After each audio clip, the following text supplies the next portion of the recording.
इमरान खान साहब का पैगाम यही है कि ना मैंने कोई जुर्म किया है, I am a true patriot, ना मैंने पाकिस्तान के नेशनल इंटरेस्ट के ख़िलाफ़ कभी कोई एक्शन लिया है, ना सोच सकता हूँ, और ये ऑफिशियल सीक्रेट था ही नहीं, ये पाकिस्तान के अंदरूनी मामलात के साथ मुदाखलत थी, ये पाकिस्तान की पॉलिटिक्स के साथ मुदाखलत थी, ये इमरान खान साहब को सियासत से बाहर निकालने के लिए एक पैगाम था, फॉरेन इंटरफेरेंस थी, जिसे ऑफिशियली डीमार्च किया जाता है। शहबाज शरीफ साहब की गवर्नमेंट आती है और वो साइफ़र के ऊपर 169 डेज़ रहते हैं, साइफ़र भी उनके पास रहता है। शहबाज शरीफ साहब को ना तो इस मुकदमे में शामिल तफ्तीश किया जाता है, ना उनको मुल्ज़िम रखा जाता है, ना गवाह रखा जाता है, क्लीन चिट। सो एक चीज़, एक डॉक्यूमेंट दो लोगों के पास रही, एक के पास 33 दिन और वो 70 दिन से अंदर है, और एक के पास 170 दिन साइफ़र रहता है और उसको किसी भी दिन FIA ना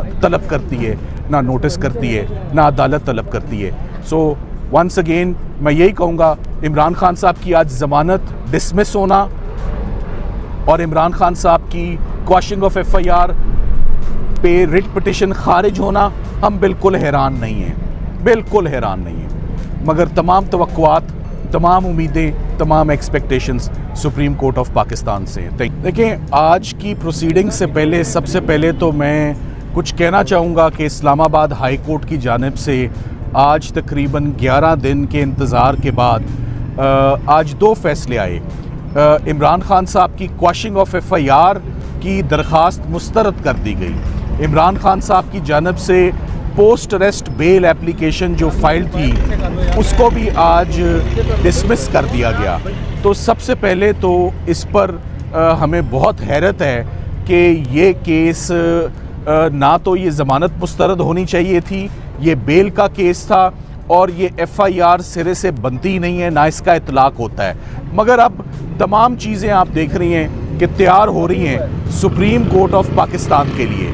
आने वाले दिनों में ये तमाम issues, the way this trial is proceeding, fair trial को कॉम्प्रोमाइज़ किया जा रहा है, डिफेक्टिव चार्ज फ्रेम किया जा रहा है, सबूत नहीं दिए जा रहे, एविडेंस नहीं दिया जा रहा, और एक्सेलरेटर पर पैर रखा हुआ है, और साथ ही साथ में जो लगातार कंसेक्यूटिव ज़्यादतियाँ हो रही हैं और बनती हुई रिलीफ जो डिनाई हो रही है, सिर्फ इमरान खान साहब की डिटेंशन को और उनकी गिरफ्तारी को लंबा करने के लिए ये एक बहाने ढूंढे जा रहे हैं, और ये कुछ नहीं है। सो ज़मानत की दरख्वास्त और ज़मानत पर बहस 10 घंटे चीफ जस्टिस साहब ने दरख्वास्त पर बहस, दलाइल सुने।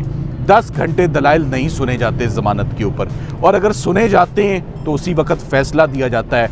10 घंटे सुनने के बाद 10 दिन इंतज़ार नहीं किया जाता कि उसके ऊपर फ़ैसला दिया जाए, और फ़ैसला भी मुस्तरद का फ़ैसला था तो उसी वक्त दिया जाता, ये 11 दिन की ताख़ीर ना डाली जाती।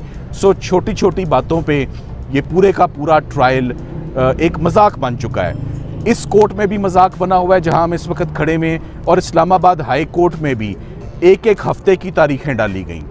एक हफ्ते के बाद ऐसी ग्राउंड्स पर एडजर्न होता रहा ये मामला कि ज़मानत की एप्लीकेशन 10 घंटे उस पर बहस नहीं होती, ना ही उसके ऊपर 4 दिन बहस होती है, और अगर हुई है तो उसके बाद फ़ैसला क्या है वो भी आपके सामने है। अब बात ये है कि आज का जो केस है, इमरान खान साहब का मौक़िफ़ आपके सामने मैं ज़रूर रखना चाहूँगा। जो अभी उनसे बात हुई, इमरान खान साहब as expected and as before, like before, in very high spirits throughout proceedings में वो इंगेज रहे, इन्वॉल्व रहे, और हमें वो वैल्यूबल टिप्स, वो भी और शाह महमूद कुरैशी साहब भी, क्योंकि शाह महमूद कुरैशी साहब से ज़्यादा साइफ़र के इशू को और कोई जानता नहीं है, ना समझता है। वो पाकिस्तान के एक मंजे हुए, dignified, honourable, seasoned, experienced foreign minister रहे हैं। उन जैसे वो जुमले बोलते हैं, जिस एहतियात से वो काम करते हैं, मैंने शायद ही कभी किसी को इतनी एहतियात से काम करते हुए देखा हो।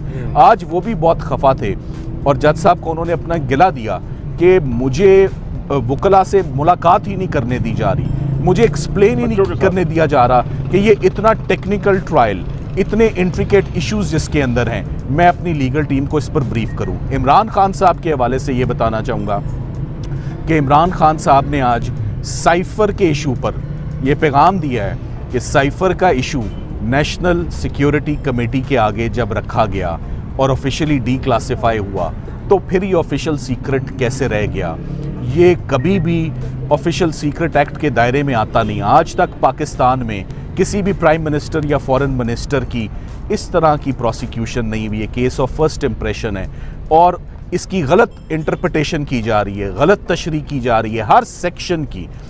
आपने कभी सुना कि एक केस साबित करने चलिए सरकार और ये कहे कि हम सबूत नहीं देंगे, हम एविडेंस नहीं देंगे, हम साइफर नहीं देंगे, हम साइफर का मैनुअल नहीं देंगे, साइफर का पूरा कानून नहीं देंगे? चार्ज में 8 मरतबा साइफर का जिक्र हुआ। Honourable supreme court of Pakistan का आज फैसला रखा 2023 का।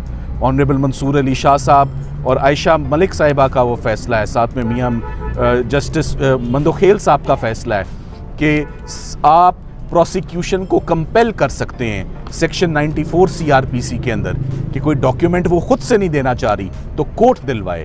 ये मुल्जिम का हक होता है कि उसके साथ पास वो मेन सबूत हो, वो मेन इल्ज़ाम हो जिसके इर्द गिर्द पूरा केस घूम रहा है। तो जब वही नहीं देना तो फिर ये केस किस बात का, ये ट्रायल किस बात की?